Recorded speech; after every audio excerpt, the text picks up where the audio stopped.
حسین علیہ السلام کو جب اللہ رب العزت نے فرمایا کہ آپ یروشلم چلے جائیں، وہاں اس علاقے کو آباد کریں، حسین علیہ السلام وہاں چلے گئے۔ وہاں جب پہنچے تو دیکھا کہ وہ بستی، وہ علاقہ، وہ شہر ویران پڑا ہوا تھا۔ حسین علیہ السلام کے دل و دماغ میں یہ بات آئی کہ اے اللہ، یہ جو بالکل خستہ حال میں یہ شہر پڑا ہوا ہے، یہ کس طرح دوبارہ آباد ہوگا؟ لوگ پیدا ہوں گے، گھر بسیں گے، زندگی گزاریں گے، سڑکیں بنے گی، نالے بنیں گے، یہ لوگ کیسے زندگی گزاریں؟ اللہ رب العزت نے ان کے دل میں اس بات کی پیدائش کے بعد ان پر موت طاری کر دی۔ جب موت آئی، 100 سال تک حضرت عزیر علیہ السلام مرے ہوئے تھے، اور 100 سال کے بعد اللہ رب العزت نے عزیر علیہ السلام کو دوبارہ اٹھایا اور فرمایا، عزیر آپ یہ بتاؤ کہ کتنے عرصے تک آپ مرے ہوئے تھے، سوئے ہوئے تھے؟ عزیر علیہ السلام نے فرمایا، اللہ ایک دن یا کم و بیش آدھا دن، اس طرح۔ عزیر علیہ السلام کو اللہ رب العزت نے فرمایا، نہیں، آپ نے اس موت کے حالت میں 100 سال کی زندگی گزاری، اور یقین نہیں آتا تو اپنی سواری کو دیکھے، یقین نہیں آتا تو اپنے کھانے پینے کو دیکھے، ہم نے آپ پر موت طاری کی اور دوبارہ آپ کو زندہ کیا۔ حضرت حسین علیہ السلام تک زندہ ہوئے، اور جا کے آرزو پیدا ہوئی کہ اپنا گھر دیکھ سکوں۔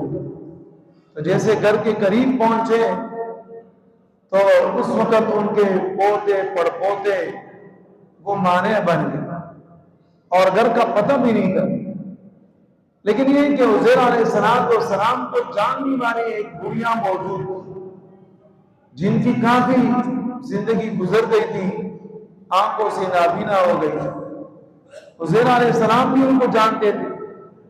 عزیر علیہ السلام ان کے پاس چلے گئے، دیکھا علاقہ سارا تبدیل ہے۔ عزیر علیہ السلام نے اس دنیا سے فرمایا کہ اماں بتائیے کہ عزیر کہاں ہے؟ اماں فرمانے لگی بڑھیا کہ عزیر علیہ السلام تو فوت ہو گئے ہوں گے، کافی زمانہ گزر گیا۔ عزیر علیہ السلام نے فرمایا، نہیں، میں عزیر ہوں۔ بڑھیا نے فرمایا، اچھا اگر آپ عزیر ہو تو عزیر علیہ السلام تو مستجاب الدعوات ہے، وہ جو دعائیں کرتے اللہ تعالیٰ قبول فرماتے ہیں، لہذا میرے حق میں آپ دعا کریں کہ اللہ رب العزت میرے آنکھوں کو ٹھیک کر دے اور میں بینا ہو جاؤں، نابینا ہوں، تاکہ اپنی آنکھوں سے آپ کی زیارت ہو سکے، میرا کو بڑی خوشی ہوگی۔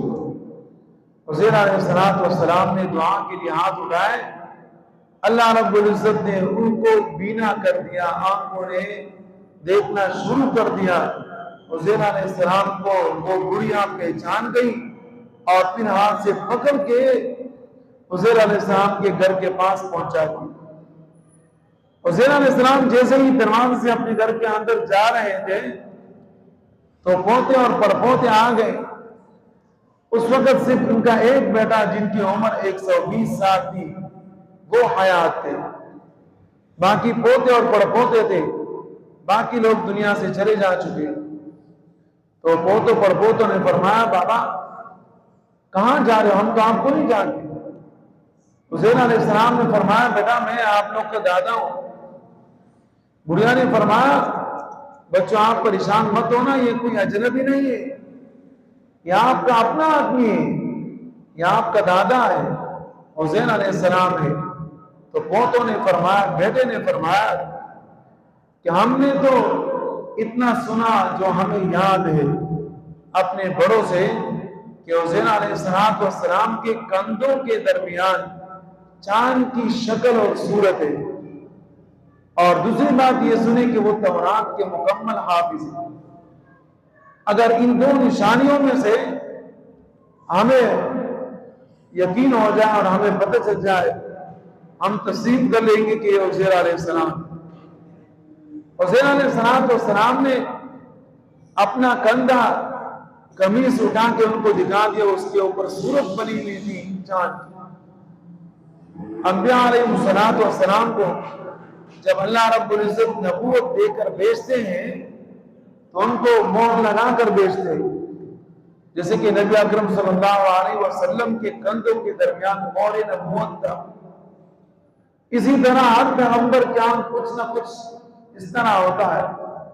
عزیر علیہ السلام کے کندھوں کے بیچ میں چاند کی صورت، تو یہ ایک بات تو مکمل ہو گئی۔ اور دوسری توراۃ کی حافظہ کے لیے کہ توراۃ ان کو یاد نہیں ہے، توراۃ لایا گیا۔